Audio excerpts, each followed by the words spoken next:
தனியார் உயிருக்கு அச்சுறுத்தல் ஏற்படும் சம்பவங்கள் தமிழகத்தில் அதிகரித்துள்ளது. வாகன சோதனையின் போதும் ரோந்து செல்லும் போதும் ரவுடிகள், திருடர்கள், போதை நபர்களால் போலீசார் தாக்கப்படுகின்றனர்.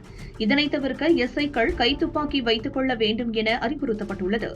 ஆனால் துப்பாக்கியுடன் செல்வது ரிஸ்க் என்பதால் பெரும்பாலான எஸ்ஐக்கள் எடுத்து செல்வதில்லை. இப்படி தற்காப்பு ஆயுதம் இல்லாமல் செல்லும் போது சமூக விரோதிகளின் தாக்குதலுக்கு இலக்காகி விடுகின்றனர். கடந்த 8 மாதங்களில் 3 எஸ்ஐக்கள் உட்பட 5 போலீசார் தமிழகத்தில் கொலை செய்யப்பட்டுள்ளனர். பிப்ரவரி 2ஆம் தேதி மதுரை மாவட்டம் நாகையாபுரம் ஸ்டேஷன் போலீஸ்காரர் சிவா குடும்ப பிரச்சனையில் வெட்டி கொலை செய்யப்பட்டார். அதே மாதம் 5ஆம் தேதி சென்னை தனிப்பிரிவு குற்ற புலனாய்வு எஸ்ஐ விஜயபாஸ்கரும் குடும்ப பிரச்சனையில் மகன் தாக்கியதில் காயமுற்று இறந்தார். மார்ச் 19ஆம் தேதி சிவகங்கை மாவட்டம் காளையார் கோயில் ஸ்டேஷன் போலீஸ்காரர் மலையரசன் பணத்துக்காக எரித்து கொலை செய்யப்பட்டார். அதே மாதம் 27ஆம் தேதி மதுரை விசிலம்பட்டி ஏட்டு முத்துக்குமார் கஞ்சா வியாபாரிகளை கண்டித்ததால் கல்லால் அடித்து கொலை செய்யப்பட்டார்.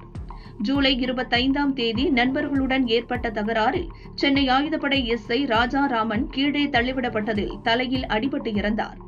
இப்போது திருப்பூர் குடிமங்கலம் அருகே தந்தை மகன் இடையே பிரச்சினை குறித்து விசாரிக்க சென்ற சிறப்பு எஸ்ஐ சண்முக சுந்தரம் கொடூரமாக கொலை செய்யப்பட்டுள்ளார். இதுகுறித்து போலீசார் கூறுகையில், போதையால் அதிக குற்றங்கள் நடந்து வருகிறது. சம்பவ இடத்திற்கு முதலில் செல்வது போலீசாரும் எஸ்ஐக்களும் தான்.